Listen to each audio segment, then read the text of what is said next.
Apurva, I have seen the picture of your cover of the first book.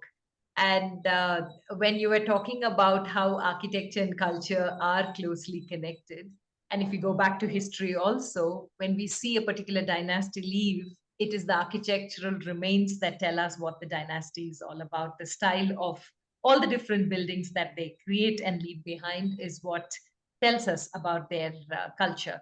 So, if you can show us the book, if you have it next to you, what was the book about and what was your research with relation to what I just asked you about life, So, culture, uh, so architecture? Lakshmi, this is the book that you are Yeah, mentioning, yeah, and yeah. it was published in 2017. So it's called Architectural Voices of India, a blend of contemporary and traditional ethos. And so it Okay, was one based. sec. You said Architectural Voices of India, but the cover page was very intriguing for me, where there is nature, there are birds. Is there a particular reason why that picture was the one you thought suited it best? Okay, so Rashmi, I would also say that I am someone, as you would have probably deciphered from my conversation, I'm someone who likes to go for things unconventional. So I don't like to take the conventional path.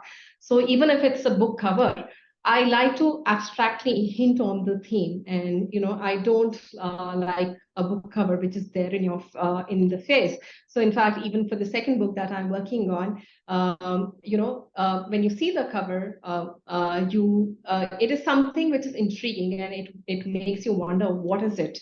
So the reason my book cover, the first one, Architectural Voices of India, is the way that you see kind of birds on the cover, is because I always believe that birds are the most natural architects on this earth, and how they come together, how they build their different kind of forms, and they still stay in harmony.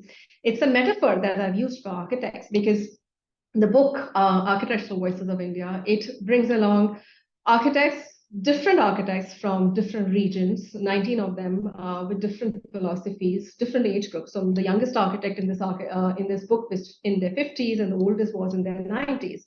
So the main theme of the book was to get all these different architects with different philosophies to come on a platform and talk about architecture.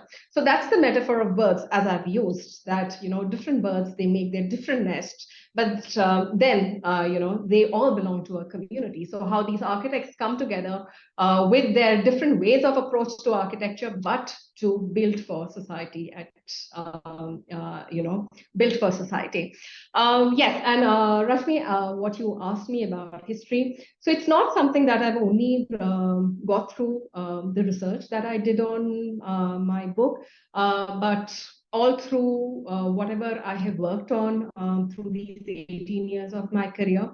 And which is to say that our history and our tradition are definitely omnipresent, or should be there in what we design today.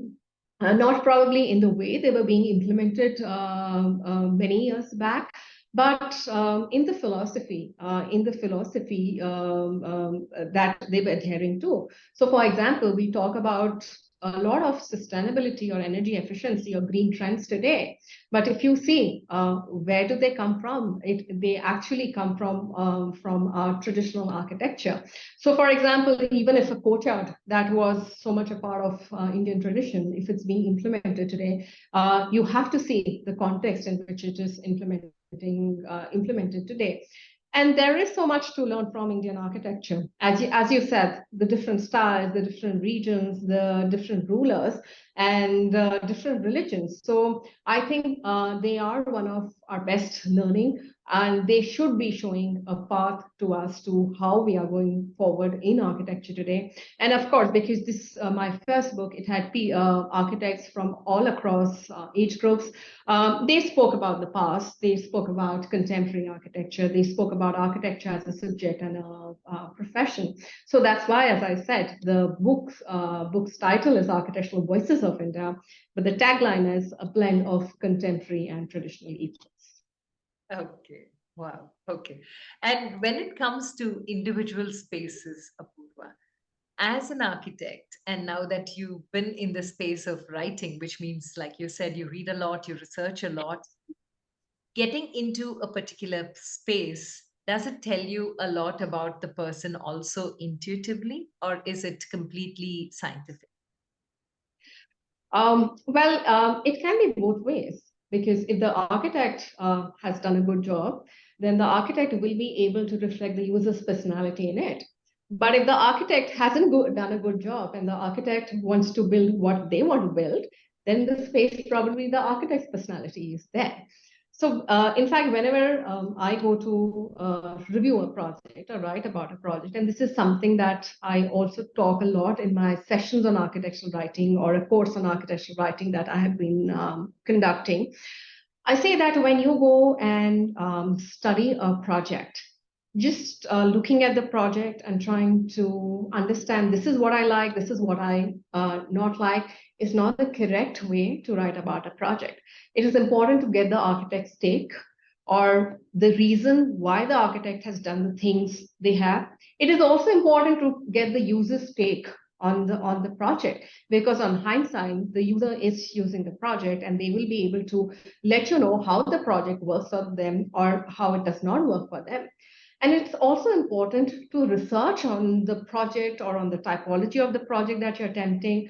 Or, for example, if it's a public project, you might want to, research on the social context, the cultural context, and how it's going to impact the users.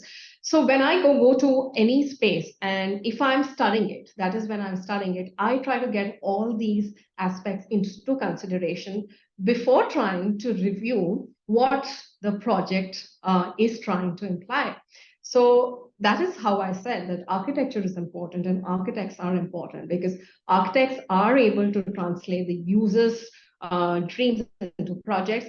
And they, I read this quote somewhere which said that architects leave a silent narrator in their buildings. So when an architect exits a building, they are not supposed to be there in the building itself. Actually, the users who are going to be using the project or the clients, they are the ones who are going to be making it their own. So the architect's work actually finishes once they complete the project and they step out.